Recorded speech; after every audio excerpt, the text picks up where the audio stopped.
Hello again, Poke Peeps. Today is a little special because it's the first area I am reviewing that I don't really have any experience in. Every area I've done so far, I've visited previously like at least once, so I had some familiarity to it. No, this area is completely new to me. I'm not sure what to expect. Just from the car, I see a lot of spots and a lot of gyms. This area was actually suggested to me from a person from a Facebook page that I share my reviews to. So remember to suggest areas to me and I'll go check them out. This looks worth it. Let's go see what we have. All right, hopping out of the car, we're starting in this little picnic area. It is very pretty. Lots of flowering trees right now. As for spawns, they're going to be a little influenced by an Easter event. So the bumblebees, Chansey, Execute, those will be event spawns, but these Spoink and that Krogunk would be a natural spawn. Let's catch the Krogunk.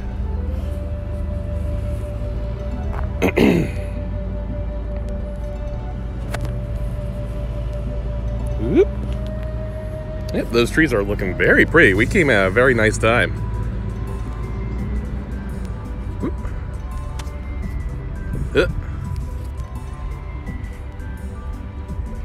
Oh goodness. There we go.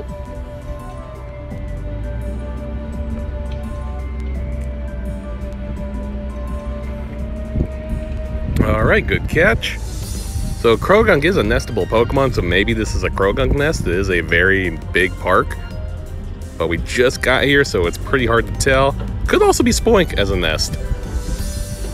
Radar, we do have a Scyther, 3 Spoink, so that's making me think probably a Spoink nest. But let's keep a hunting. Okay, so from that picnic area, I actually made a right. You'd think I'd go right for these spots and gyms, but I decided to take a right because it loops around. And we're going around the pond, finding water types. We got a wild Piplup and a wild Totodile. And there are 2 more Spoinks, so I'm definitely thinking we have a pretty good Spoink nest here. Let's capture the Piplup. I actually did see a Meryl earlier too, but that could have also just been from the current event that's going on.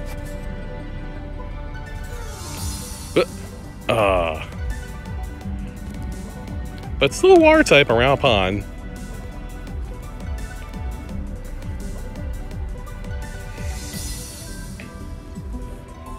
Okay, I actually am missing a Piplup for the Ultra League. Empoleon is very good, and I do not have a good IV. So let's see if you'll be any good for PvP, Piplup. Nope, into the trash. Let us continue on our way to those 3 gyms, which appears to be like a playground. Almost at the playground now, made it to Park Horse Fit Circuit 10. Okay. We do have a second Krogunk, the nest spawn Spoink, and a Wurmple. So, well, Krogunk is a little uncommon. It's cool that I'm seeing more than one here.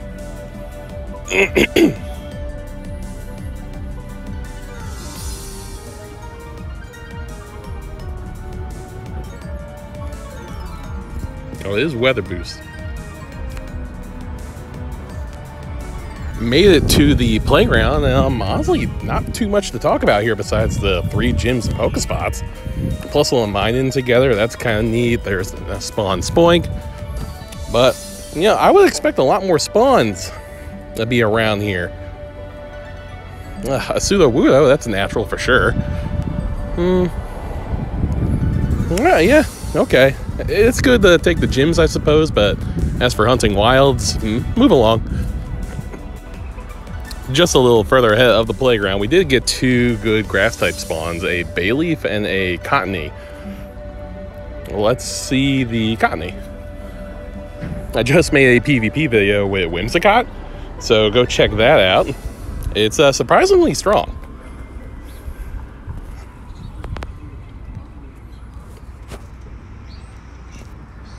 Whoop. Nice, all right, getting better.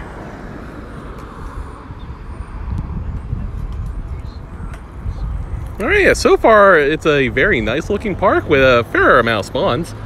Now that we've covered the lake, we're probably going to start heading more into the park where I see some sports fields and some forest.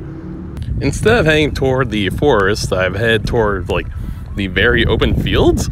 They appear to be soccer fields, but maybe they're for picnics too. We do have the buffalant spawn, which we know from previous reviews has already been proven to love the flatlands. But I also see a wild donphan. Since the season of Legend started, I've been seeing more donphans. It's very interesting to see these things spawn wild. Pretty high level. And as you can see from the camera, yeah, it's pretty flat around here. Maybe donphans like the flat too.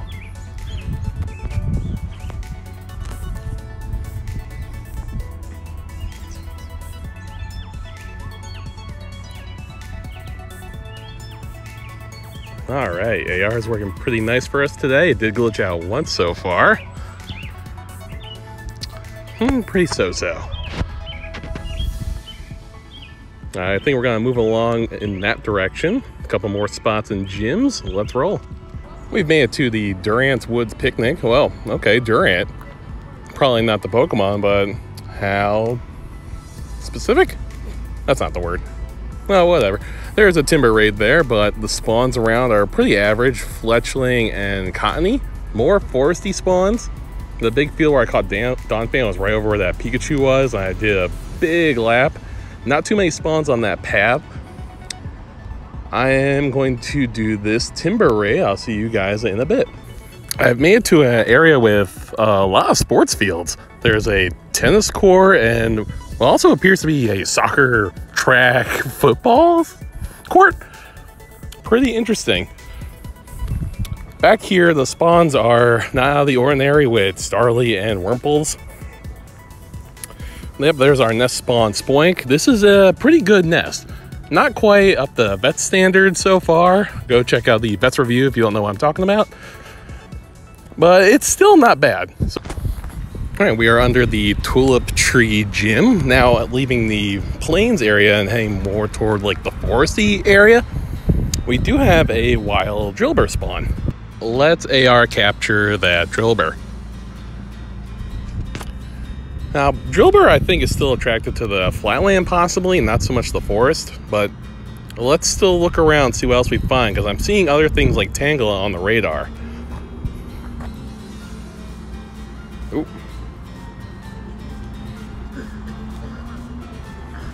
Whoop. There we go. I actually would love more drillbur candy. Okay, pretty high level, not so great IVs. I think we're gonna head straight through these Pokespots into that gym. Oh, we got an egg. Anything good? Nope. Okay, yeah, we're gonna go right through these spots into that EV Raid gym and back through there. All right, so I said we were heading more into a foresty section, but it seems like this park has such a mix of forest and field. They kind of just intertwine all over the place. We are right by Warinanco soccer field. We have the common spawns, Wurmple and Fletchling, and we do have the kind of uncommon Deerling. This thing was a lot more rare when it was in its winter form. Spring form seems to be all over the place. Yeah, but let's catch this boy.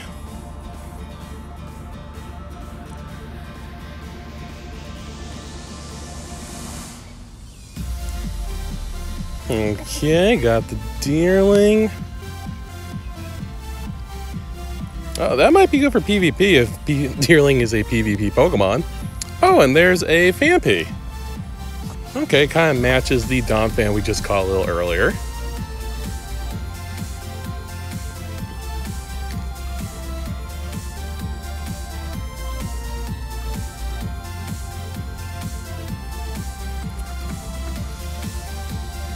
With this Phanpy capture, we've almost covered this entire park pretty well. There was the pond we started with. I'm gonna backtrack this way, back to where donphan was. Donphan was right over here in this red gym. So I think we're gonna go up this little curve and down that straight line.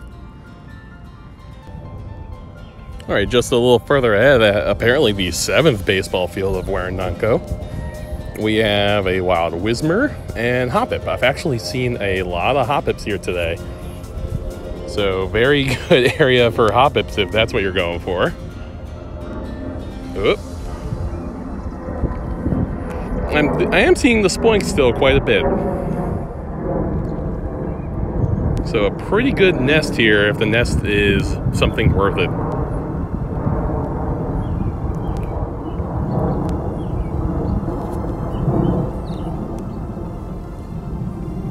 A little further ahead from that baseball field is this baseball field number 5? Number 4. Okay, so where's 5? Are you 5? No. Oh, whatever. We have a wild skiploom and more spoink. Let's see if we can catch the skiploom.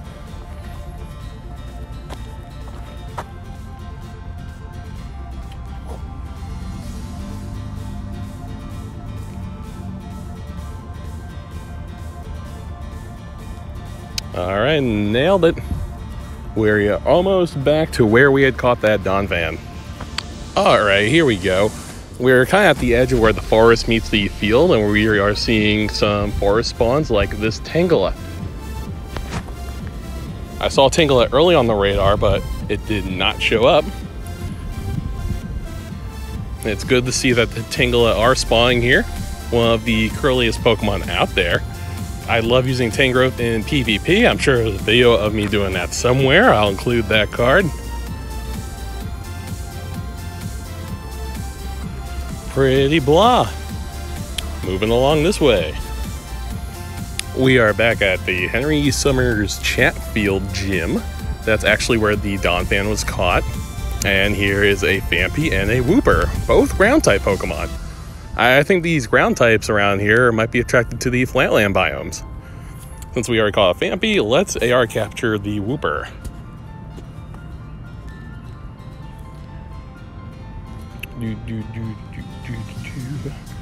Where are you? There you are. Ultra Raz. Here we go. I missed. There we go. It's interesting too that there's kind of a little fountain right at this gym, so maybe that's why a water ground type has spawned. I do not know, but it sounds pretty plausible. That about wraps up Warinanco Park. I haven't seen any other trainers, which is surprising because it's a fairly nice park. I saw maybe one other guy in a raid, but he could have just been remoting. Well, let's head back to base. We are back at home base from Warinanco Park. Let's go over the chart and see how worth it this place is. Alright, so first up, how many nests are at Warinanco Park? It's kind of interesting, like I'm kind of comparing Warinanco Park to my local Vets Park in Hamilton. They're very similar almost in structure, where there are a lot of sports fields in Warinanco, just as many, if not more so than Vets Park. In Vets Park, we witness pocket nests in these sports fields.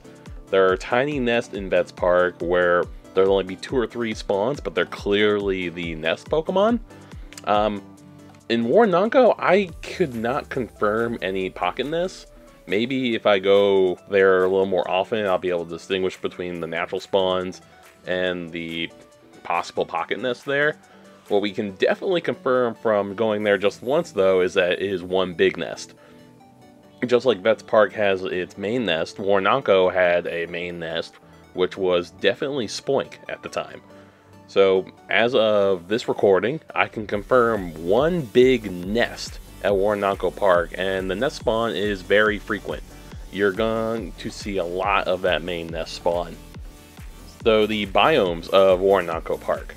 Another pretty interesting topic here for Warinanco. It's a pretty big park, so it definitely had like 3 main biomes. We started at what would be the most interesting around the lake. We saw water type spawns. We saw Totodile, Piplup, Marill. So water type spawns confirmed around the lake. As for the other 2 biomes, it seems to be a very solid mixture of like forest and like plains. I'm saying plains, I usually said flatlands. What's making me say plains is like I'm seeing a good number of ground types. So, the forest spawns include things like the bayleaf, the cottony, the hoppips, And I was finding those foresty spawns more around, like, once again, around the lake, but like around the playground area, a little further than the lake. But as you get like really further out from the lake, you're finding these very, very expansive fields that are definitely used for like soccer and other sports. But I saw a lot of picnickers there. So Pogo seems to have picked up on these big fields. I was seeing a lot of flatland spawns. We had the Buffalant, which is always like a confirmation of a flatland spawn. We also saw a lot of ground type. We saw Fanpeas and Donphans. Like, that is pretty different. Like, I see Fanpeas every once in a while, but I was seeing them at Warinanco pretty regularly.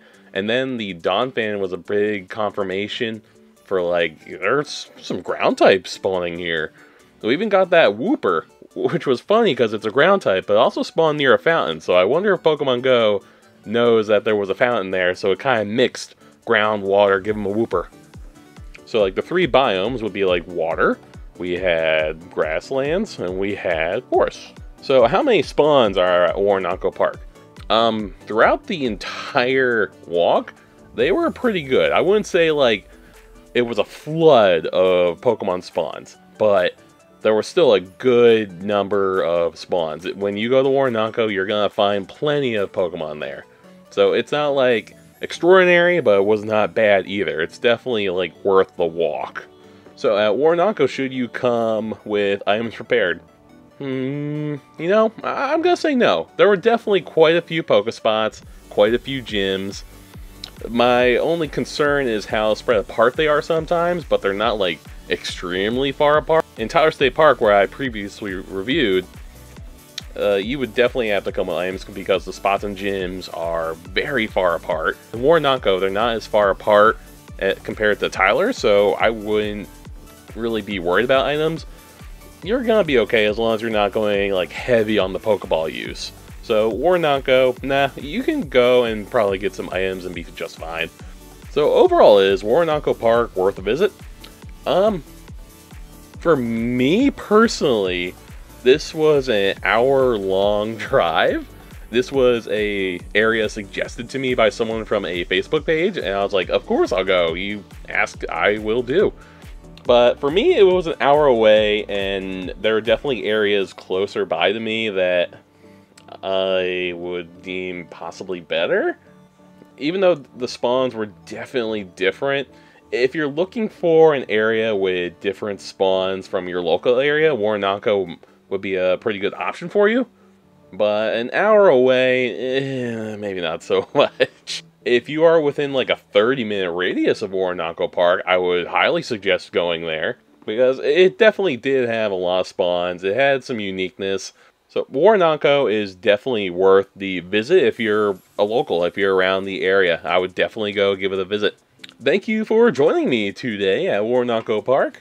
It was definitely an experience suggested by someone. I love going to places suggested by other players. You never know what I am going to experience.